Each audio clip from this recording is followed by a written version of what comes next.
하나님 아버지, 오늘 주께서 말씀을 통해서 우리에게 깊은 교훈과 진리를 허락하여 주옵소서. 예수님의 이름으로 기도합니다. 아멘. 이스라엘의 가장 위대한 선지자는 엘리야와 엘리사입니다. 엘리야는 이스라엘의 가장 어두웠던 시기, 아합 22년간 사역을 하고 그의 임무를 엘리사에게 넘겨줍니다. 더 정확히 얘기하면 아합의 아들 아하시아까지 엘리야가 사역을 하고 여호람 때에 엘리야는 엘리사에게 그의 선지자직을 물려줍니다. 그리고 이 엘리사는 여호람, 예후, 여호와하스 그리고 요아스 때까지 사역을 하고 그 생을 마감합니다.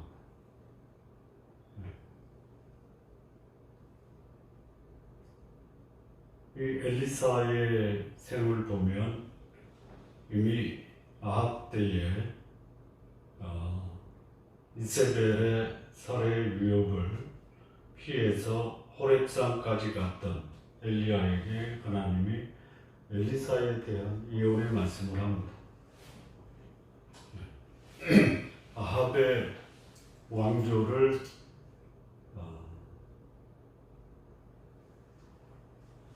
하사엘, 아람의 하사엘이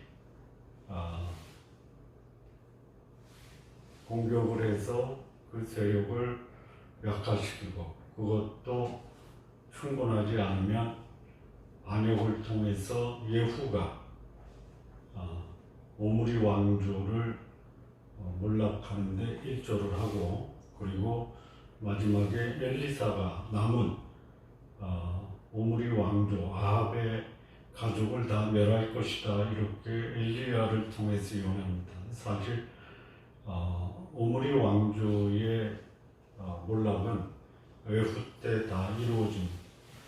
그러니까 엘리사는 오므리 왕조를 몰락하는데 일조했다라기보다는 오히려 오므리 왕조를 몰락시킨 예후 왕조를 건강하게 세우는데 일조했다 이렇게 보는 게 더 합리적이다라는 생각이 듭니다. 이제 예후 왕조의 세 번째 왕인 요아스 때 이 엘리사가 죽을 병에 듭니다. 어떤 선지자는 죽음을 보지 않고 하나님이 그를 데려가는 경우도 있어요.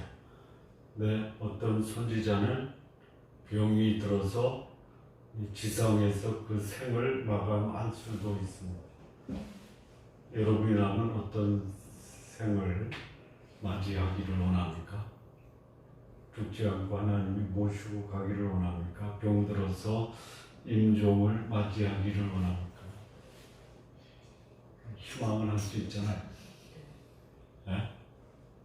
죽지 않고 하나님이 나를 천국으로 인도하시기를 바란다라고 그렇게 희망할 수 있죠. 하나님이 지금도 하나님이 기뻐하시면 내가 육신적 죽음을 보지 않고 나를 하나님이 천국으로 바로 데려갈 수 있습니까? 네? 있어요. 하나님이 그렇게 하실 수 있는 분이라는 것에 대해서 이의가 없습니까? 그러면 내가 그 주인공이 될 수도 있겠다라는 생각도 할 수 있죠. 가분한가? 네? 네. 그런 기도를 한번 해보는 것도 괜찮겠다라는 생각이 들어요. 네.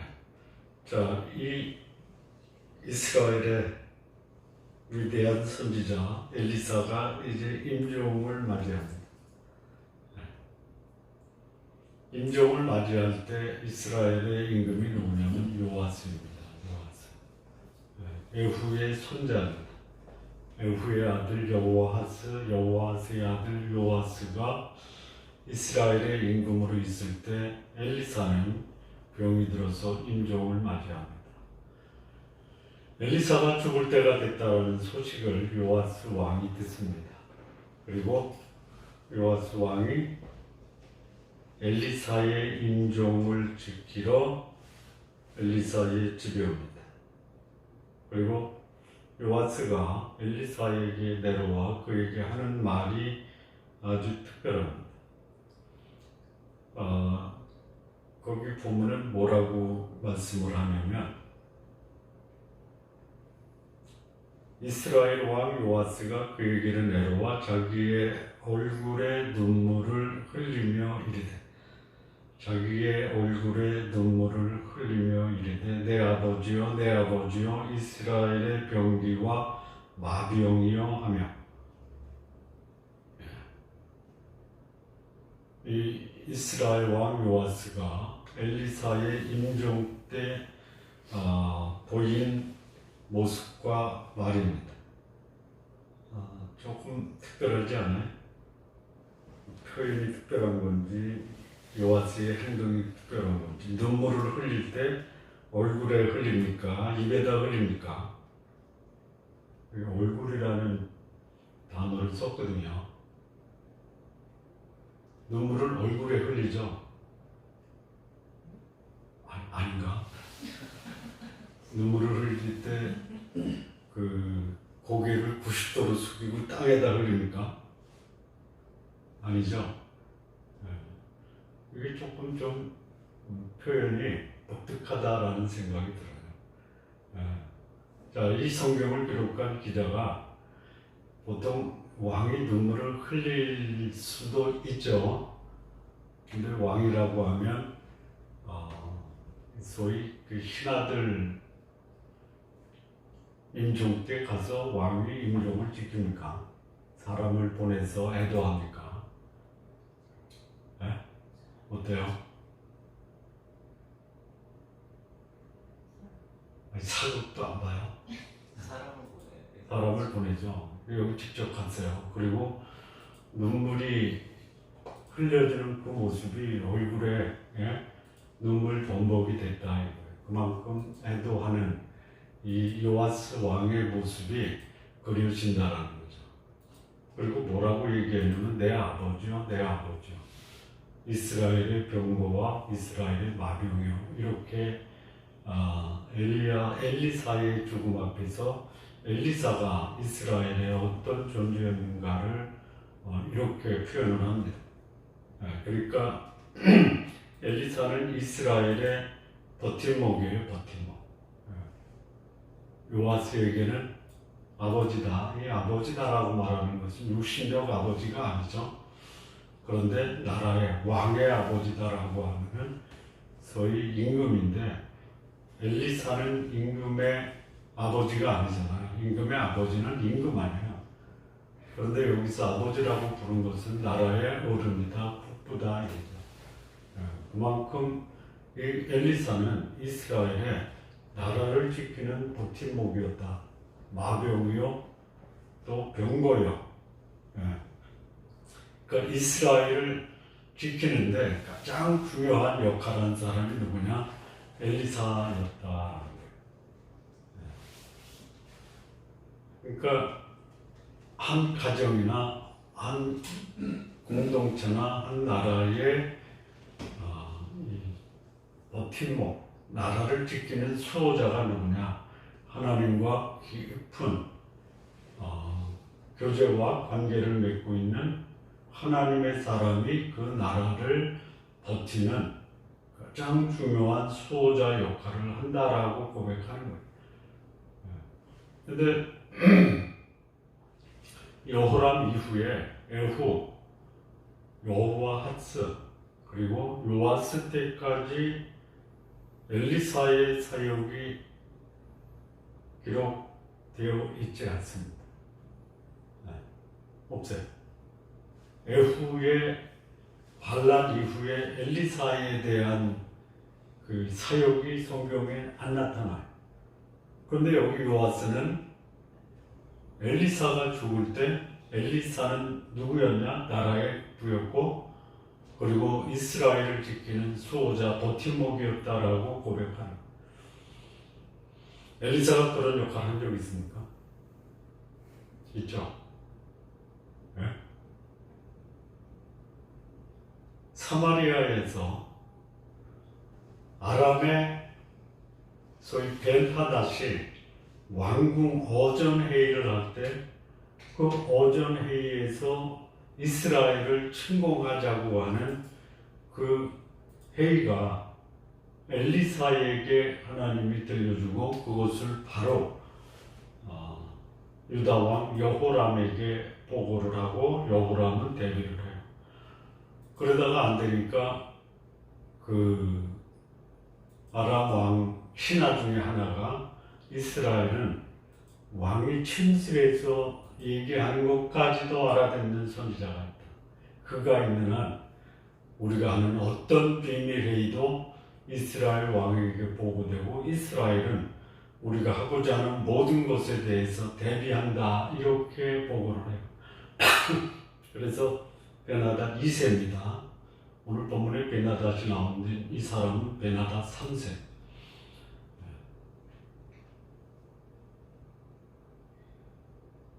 그래서 그때 이제 엘리사가 어딨냐라고 파악을 하니까 도단이라고 하는 지역에 엘리사가 머물고 있었어요. 그래서 아람의 베나닷이 군사들을 동원해서 엘리사를 잡아라. 그 아람의 군대가 도단성을 포위하고 있는 것을 엘리사의 수종이었던 게하시가 보고 기겁을 해서 보고를 합니다. 그랬더니 엘리사가 놀라지 말아라. 그래서 게하시 엘리사의 수종의 눈을 열어요. 여러분 눈 뜨고 있으면 다 보입니까? 아니면 눈이 열려야 보입니까? 네? 그러니까 이 엘리사의 종 게하시는 뭐를 봤냐면 나타난 현상을 본 거예요. 아람의 군대가 도단 성읍을 둘러싸고 있었다. 이것만 본 거예요. 근데 보지 못한 게 있어요. 뭘 못 봤죠? 엘리사를 둘러싸고 있는 하나님의 불병거와 불마병을 못 본 거예요. 그리고 하나님이 엘리사와 함께 있다라는 것도 엘리사의 수정은 미처 보지 못해요. 하나님이 엘리사와 함께함으로 아람의 군대의 눈을 다 멀려. 그리고 그들을 이끌고 사마리아 성까지 포로로 잡아옵니다. 이게 엘리사예요. 그러니까 나라의 위기 때 엘리사는 얼마든지 나라를 구할 수 있는 하나님의 사람이고 이스라엘을 실질적으로 지키는 나라의 수호자였다. 아람의 병거나 마병보다 엘리사가 하나님의 능력으로 이스라엘을 지키는 실질적인 마병과 마병이었다. 병거와 마병이었다라고 고백을 합니다. 그러니까 언제든지 엘리사가 나라의 위기를 맞으면 나라를 구할 수 있다라는 것을 요아스 왕이 인정을 합니다. 여러분 하나님의 사람은요 가만히 있어도 돼요. 언제 나서요? 시드 때도 없이 나서는 게 아니라 하나님의 사람은 언제 나서는 거예요? 네? 위기 때. 네. 시드 때도 없이 나서는 사람들이 있죠. 네? 뭐 그렇게 하나님이 그 사람에게 시드 때도 없이 나서서 자기 역할을 하라라고 하는 사람은 그렇게 해야 돼요. 여기 엘리사는 결정적인 때에 나서서 나라를 구한 사람입니다. 이스라엘 전체 북왕조에서 이 엘리야와 엘리사가 그 나라의 소위 하나님의 선지자로 역할한 때가 가장 어두운 시절이에요. 그러니까 어두운 시절에 하나님이 그 나라를 지키는 수호자가 됐고 그 나라의 실질적인 군대 역할을 한 사람이 군대보다는 오히려 하나님의 사람이었다. 엘리사입니다. 예. 그리고 엘리사가 요아스에게 얘기를 합니다. 동쪽의 문을 열고 화살을 땡겨요. 동쪽은 이제 그때에 이 동쪽 요단 동편이 세 지파가 분할을 받아요. 분배를 받아요. 남쪽은 루벤, 가운데는 갓, 북쪽은 므낫세 반지파인데요. 당시에 이 아람에게 점령됐던 지역이 어디냐면 길랏 라못이에요. 이 길랏 라못이 어디냐면 소위 그 갓 지파의 맨 북동쪽에 있는 지역이 길랏 라못이에요. 거기 뺏겼어요. 길랏 라못을 찾고자 아합이 출전했다가 거기서 화살을 맞고 세상을 떠났던 그 지역이 길랏 라못이에요. 그래서 이 사마리아에서 보면 이제 북동쪽 또는 동쪽이라고 볼 수 있어요. 화살을 쏴라. 그러니까 요아스에게 아람을 점령할 수 있는 기회를 준 거예요. 그리고 땅을 화살을 주면서 땅을 쳐라 그래요. 그래서 요아스 왕이 땅을 3번을 칩니다. 3번. 왜 3번을 쳤는지는 잘 몰라요. 그랬더니 이 엘리사가 화를 내면서 왜 3번만 치냐, 더 치지. 그래서 이 엘리사가 요아스에게 적어도 5번은 쳐야 될 게 아니냐. 엘리사가 그 말이 무슨 말인지 모르잖아요. 그랬더니 하는 말이 뭐냐면 네가 아람을 침공할 텐데 아람과 전쟁에서 이제 싸움을 벌이는데 네가 3번 쳤기 때문에 3번만 승리한다. 5번을 쳤으면 아람을 다 멸절시키고 아람을 완전히 이스라엘에서 몰아낼 텐데 3번밖에 화살로 땅을 치지 않았으니 3번만 승리한다. 여기서도 좀 의문점이 생겨요. 이따가 말씀드리겠습니다. 그리고 엘리사는 세상을 떠납니다. 죽을 때까지 엘리사는 이스라엘의 수호자 버팀목이 되었고 그 버팀목 역할을 다하고 세상을 떠나요. 떠날 때 이렇게 떠나야 됩니다. 네. 자, 임금 통치자는 통치 기간에는 권력을 행사하지만 권력을 잃어버리면 더 이상 잊혀진 인물로 살아가죠. 하나님의 사람은 언제까지 하나님의 사람으로서의 역할을 감당해야 돼요? 언제까지? 죽을 때까지. 이름이 없어도 한 일이 구체적으로 드러나지 않아도 그의 존재만으로도 그가 나라와 공동체와 그가 속해 있는 그런 집단의 중요한 버팀목이 되어야 된다라는 교훈을 엘리사가 주고 있는 거예요. 자, 엘리사가 죽은데요. 죽으니까 누가 덤벼요? 누가 덤비냐? 모압의 도적대가 이스라엘을 침공한 거예요. 과거에 모압의 도적대가 이스라엘을 침공했다라는 말이 없어요. 오히려 아합이 죽고 여호람 때에 소위 모압이 이스라엘의 조공을 바치는 것을 중단하고 덤빈 적은 있어요. 이건 나라가 덤빈 거예요. 근데 엘리사가 죽으니까 누가 덤비냐면 모압의 도적대가 이스라엘을 공격해요. 여러분, 나라가 배반하는 것과 도적대가 덤비는 거 어떤 게 더 위협적이에요? 네? 도적대가 이스라엘을 침공하니까 이스라엘 사람들이 두려워 도망을 가요. 네. 근데 어떤 사람들이 그 모압의 도적들을 맞이하냐면 누군가를 장사하는 죽은 사람을 장례하기 위해서 장례 일행이 오는데 모압의 도적대가 이스라엘을 침공하니까 죽은 사람을 장례하는 사람이 그 죽은 사람을 어디다 들이던지냐면 엘리사의 무덤에 들이던졌다. 들어서 던졌다. 그냥 허겁지겁 소위 목숨을 구하고자 그 죽은 시신은 던져버리고 장례 치르는 사람은 도망을 갑니다. 근데 거기서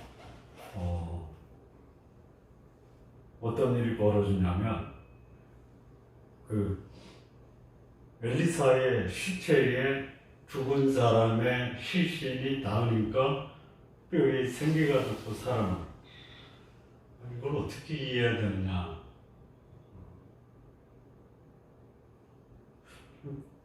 하나님의 사람이 살아생전에도 나라의 버팀목이 되는데 죽은 다음에도 하나님의 사람은 여전히 그 나라에 결정적인 영향을 준다. 여러분, 죽은 자를 하나님의 사람 시신에 대니까 살아났다. 이게 어떤 거예요, 이게? 어떻게 이해해야 돼요? 네? 이게 놀라운 일이 벌어졌어요. 사실 이 성경 기자가 그 모압 도적대가 왔을 때 모압의 도적대는 어떻게 됐는가 이 기록은 없어요. 네? 오히려 그 죽은 시신이 엘리사의 몸에 닿으니까 죽은 자의 몸에 생기가 돋고 그가 다시 회복되었다라는 말입니다. 아마 그 모습을 모압의 도적대가 본 것 같다라는 생각도 들어요.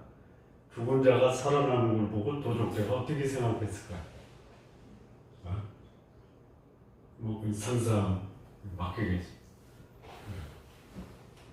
이게 오늘 이 본문의 말씀이에요. 그리고 나서 이제 여호와스 왕 때에 아람의 벤 하닷이 하사엘 아들 벤 하닷이 이스라엘을 침공해요. 근데 에훗 때 반정을 해서 바알과 아세라 선지자를 다 죽이고 이세벨 죽이고 아합의 후손들 다 죽여요. 이 참 잘했어요. 그러면은 이제부터는 이스라엘은 하나님의 나라가 되겠다라고 생각할 수 있는데 예후가 반정에 성공한 후에 그가 악한 통치를 해요. 왜 그랬을까? 이스라엘 모든 왕들이 이스라엘의 초대 임금이었던 여로보암의 길을 따라서 송아지를 하나님이라고 하고 율법을 자의적으로 해석하고 그리고 백성들의 죄를 방치하는 통치를 한 거예요. 이걸 뭐라고 하냐면 백성들의 입맛에 맞는 통치를 했다 이렇게 봅니다. 편의적으로 통치를 했다. 이게 예후도 마찬가지예요. 그러니까 꽤 오랫동안 이스라엘이 그런 왕들의 통치에 익숙했던 거예요. 오염된 통치, 거룩한 통치가 있고요. 오염된 통치가 있는데 백성들은 어떤 게 더 익숙하고 또 거기에 적응했냐면 소위 오염된 통치에 적응이 되고 익숙한 거예요. 지금 우리나라는 거룩한 나라입니까? 부패된 나라입니까? 어디서 사는 게 익숙해요? 우리는 거룩한 나라가 되었으면 좋겠죠. 이런 나라에서 살기가 그야말로 질칙하는 그런 상황이죠. 그런데 대다수의 사람들, 이거는 대다수라고 했을 때 교회 다니는 사람도 포함된다라고 말할 수 있습니다. 오염된 상황에서 사는 게 훨씬 더 익숙한 거예요. 그런데 왜 하나님이 이스라엘을 버리지 않느냐? 하나님이 아브라함과 이삭과 야곱에게 약속하셨던 그 약속 때문에 이스라엘이 여전히 보존될 수 있었다라고 성경 기자는 말해요. 그리고 아람의 벤하닷 3세가 아벡을 쳐들어옵니다. 아벡 아시죠? 엘리사 때, 엘리사인가요? 엘리야 때 아벡이 쳐들어오죠.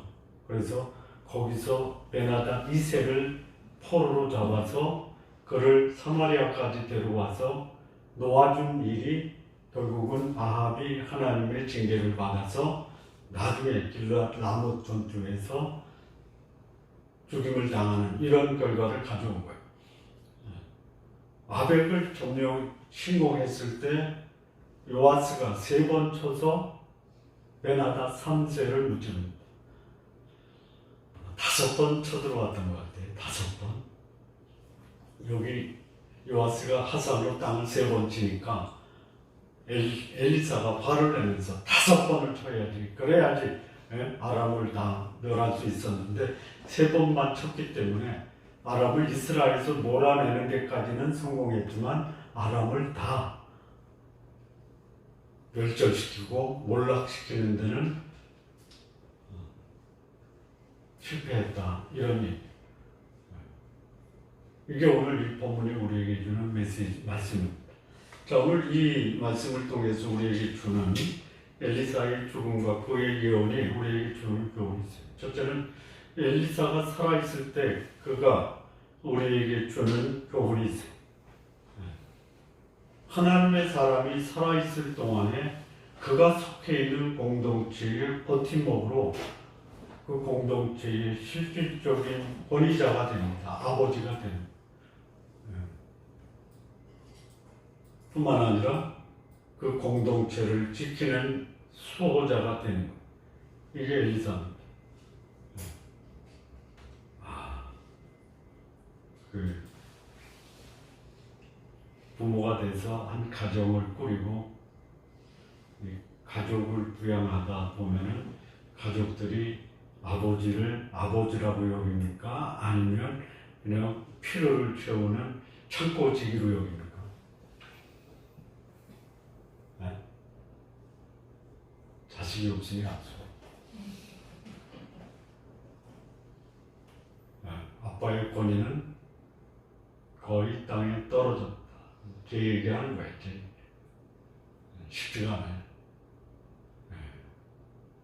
뭐 하나님이 그런 수모를 겪게 하실 수도 있다라고 봐요. 네. 언젠가는 하나님이 우리 가족들에게 그야말로 김기열이가 우리 가정의 버팀목이었다라고 고백할 때가 올 것을 기도하며 기대하고 있습니다. 그렇게 기도하고 기대하면 안 됩니까? 되죠? 언젠가는 될 것이다. 영적인 사람이 그 가정에 있다라는 것이 그 가정에 그야말로 권위자가 되고 버팀목이 될 수 있어야 한다라는 것이 엘리사가 그가 생전에 보여준 모습입니다. 사실 이 요아스 왕 때는 앞서 말씀드린 것처럼 엘리사가 한 일이 없어요. 한 일이 있긴 있었는데 기록된 게 없어요. 네. 죽음을 앞두고 임종 때에 요아스 왕이 나라의 어른과 나라를 버텨주는 수호자가 죽어간다라는 소식을 듣고 와서 눈물 범벅이 돼서 그의 죽음을 애도하는 거예요. 한번 생각해 보세요. 우리가 세상을 떠날 때 내 주변 사람들이 우리의 죽음에 대해서 어떻게 우리의 임종을 바라보면서 어떻게 행동할 것인가.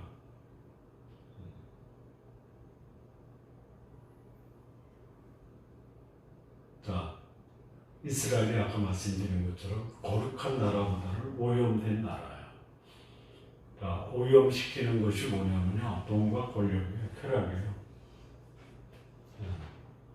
우리의 가족들이나 우리의 공동체에 속한 사람이 우리의 지도자가 권력과 돈과 자기들을 기쁘게 하는 것을 좋아합니까? 거룩하게 살라고 말하는 것을 좋아합니까? 엘리사가 있었음에도 불구하고 이스라엘을 돕는 결정적인 그런 수호자 역할을 하지 못했다라고 하면 왕이 와서 이렇게 해도 할까요? 네?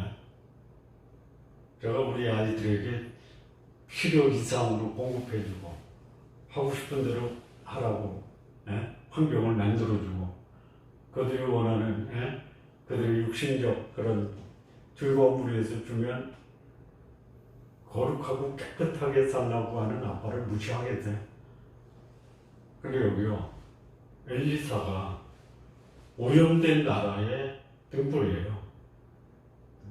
그리고 그 엘리사가 있기 때문에 이스라엘의 나라가 보존이 됐다라는 거예요. 이거는 왕이 인정을 한 거예요. 저에게도 그런 날이 오도록 기도해 주십시오. 언젠가는 오겠다. 이게 엘리사의 생전에 그의 삶의 모습이에요.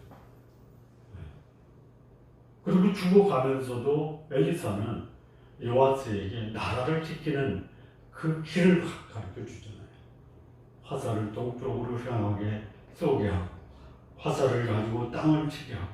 그때 요아스가 좀 아쉬워요. 뭐 아시냐면 왜 화살을 동쪽으로 당기게 하고 화살로 땅을 치게 합니까? 라고 물어볼 수 있죠. 물어볼 수 있잖아요. 안 물어봐도 돼요? 그리고 그 땅을 친다라는 것이 아람과의 전쟁에서 승리하는 거다라고 엘리사가 말해줄 수 있죠. 그럼 몇 번 칠까요? 그럴 때 엘리사가 뭐라고 말할까요? 할 수 있는 한 많이 쳐라 이렇게 얘기했겠죠. 근데 여기서 이제 엘리사와 요아스와의 대화 중에 땅을 치라니까 그냥 친 거예요. 몇 번? 3번. 한 번 칠 수 있는데 그나마 3번을 쳤어요. 근데 그 치라는 의미를 엘리사와의 그 대화를 통해서 그 의미를 알고 또 그것이 이스라엘에 어떤 의미를 주는가를 알았다면은 근데 영적으로 이 요아스가 엘리사의 영적인 권위를 인정했지만 엘리사가 말하는 그 말의 의미는 충분히 이해하지 못할 정도로 영적인 민감성이 무뎠다 이거예요. 그러니까 치라니까 친 거예요. 한 번 치기 뭐하니까 3번 친 거예요. 그게 자기 나라에 대한 운명을 결정하는 엘리사의 말이 죽어가면서 유언처럼 남긴 말을 요아스는 그냥 흘려보내요. 그나마 3번이라도 쳤기 때문에 아람의 공격으로부터 3번 보호를 받을 수 있었다. 우리 성도님들 인생을 살면서 마지막 순간까지 내가 속해 있는 공동체가 건강하게 살기 위해서 유언과 같이 내가 속해 있는 공동, 내 가정, 내 교회, 내 공동체를 사랑하는 마음으로 하나님의 뜻을 남기고 떠날 수 있는 이런 삶을 사시기를 바랍니다. 자, 2번째 이제 엘리사가 죽습니다. 죽어요. 장사를 지냈어요. 해가 바뀌었는데 모압의 도적대가 이스라엘을 공격해요. 장사하는 사람들이 그 도적대를 보고 그 시체를 엘리사 묘실에 들어 던집니다. 그 시체가 엘리사의 뼈에 닿으니까 회생해서 일어섭니다. 자,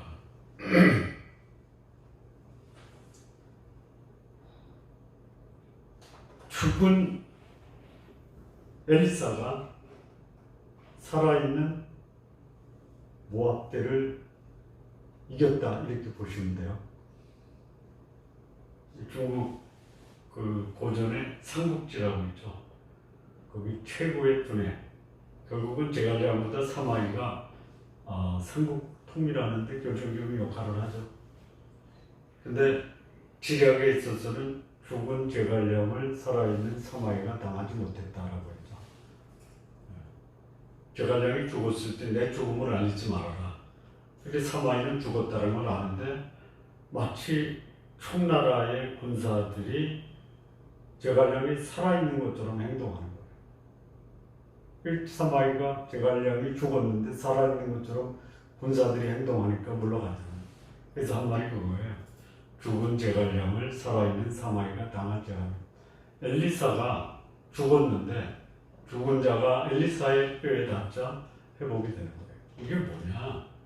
이 죽은 시자가 죽은 엘리사의 시체에 닿자 살아난다라는 게 뭐냐? 저는 이걸 몇 가지로 좀 보는데요. 실질적으로 이렇게 하나님의 사람 엘리사의 몸에 닿은 죽은 시체가 살아났다. 이게 오늘날도 가능하냐? 라는 그런 교훈을 생각할 때 하나님이 하신다면 하지만 지금 이렇게 하실 수 있느냐, 하시느냐라고 볼 때는 좀 의문이 있어요. 그렇다면 이거는 오늘 우리에게 실질적으로 적용하는 데는 한계가 있다. 하나님이 하시고자 하면 하세요. 하시고자 하면 하세요.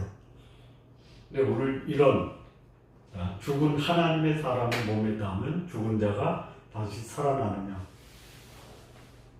그러면 다른 의미가 뭡니까? 이 말씀이 과거에는 실질적으로 일어났지만 이 말씀이 오늘 우리에게 주는 교훈이 뭐냐.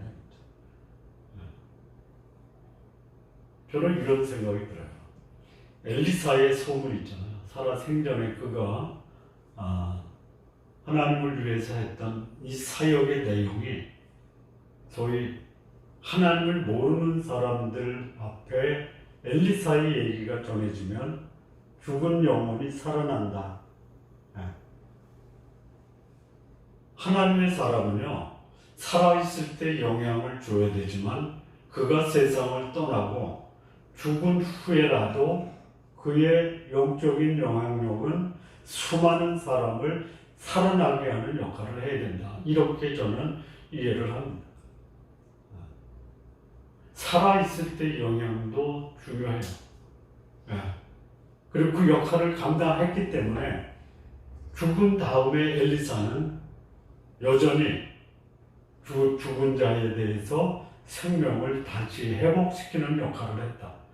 이거를 오늘 우리에게 적용한다면 오늘 살아있는 동안 내가 하나님을 위해서 하나님의 위대한 하나님의 사람으로 역할을 감당하되 세상을 떠난 후에도 내 이름으로 인해서 사람들이 하나님을 알고 죽은 영혼이 살아나는 이런 역사가 있어야 된다. 자, 지금 우리 시대에 과거의 세상을 떠난 사람의 그의 삶을 소개하는 사람이 감동을 받고 하나님 앞에 나올 수 있는 그런 역사가 있죠. 어떤 사람이세요?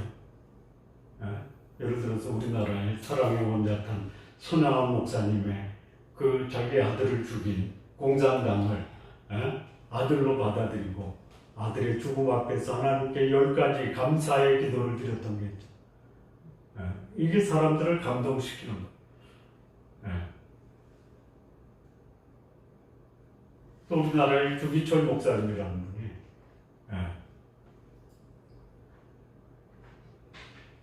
순교를 당하고 그 이후에 순교를 통해서 한국 교회에 강력한 영향을 줘서 잠자고 있는 영혼을 깨웠다.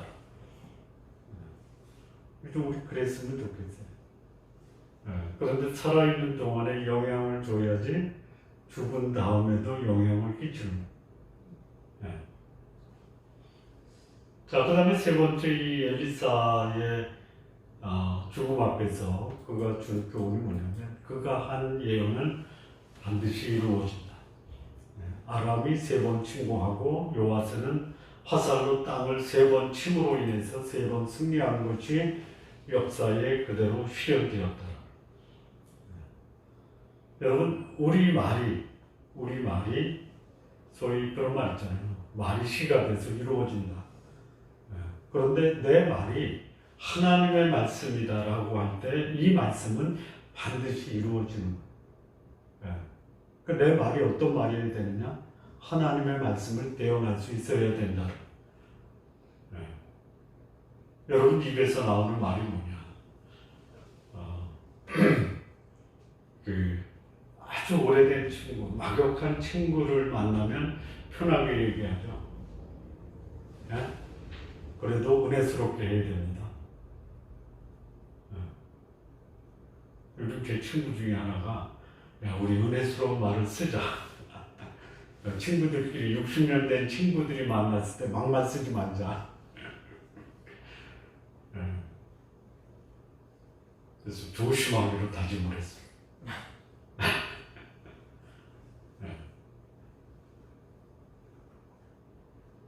여기 엘리사의 말이요 하나님의 말씀을 대언한 거예요. 죽어가면서까지도 하나님의 말씀을 대언할 수 있는 사람, 그 사람의 말은 하나님이 그가 말한 대로 실현시켜 주신다. 말 한마디 한마디가 사람을 살릴 수 있고 죽일 수 있고 공동체를 살릴 수 있고 죽일 수 있고 나라를 살릴 수 있고 죽일 수 있는 말 한마디가 천냥빛을 갚는다라는 말도 있잖아요. 우리의 말 마지막 순간에 남기는 유언과 같은 그 말이 나라를 살릴 수 있는 말, 내 주변 사람들을 살릴 수 있는 말, 내 가족을 살릴 수 있는 말이 되기를 진심으로 바랍니다. 하나님의 사람이라고 하면 경외합니다. 살아있는 동안에 그가 속해 있는 공동체의 버팀목이 되어야 한다. 죽어서까지 그 시대에 그 죽은 사람으로 인해서 주변 사람들을 살릴 수 있는 그 역할을 감당하고 그리고 마지막 죽을 때 한 그 말이 죽은 다음에 실현되는 그런 하나님의 위대한 대언자가 되어야 된다. 이게 엘리사의 죽음이 우리에게 주는 교훈입니다. 기도하시겠습니다. 하나님 아버지 감사합니다. 엘리사가 죽었지만 그러나 그가 죽어가면서 그를 임종을 지켰던 왕이 나라의 버팀목이었고 그리고 나라를 지키는 수호자였으며 그리고 죽어서까지 수많은 사람들에게 거룩한 영향을 행사했던 이런 삶의 모습 오늘 이 시대를 살아가는 우리도 하나님의 말씀을 대언하며 내가 속해 있는 공동체를 살리는 역할 죽어서까지도 거룩한 영향을 행사할 수 있는 우리 모두 되게 하옵소서. 예수님의 이름으로 기도합니다. 아멘.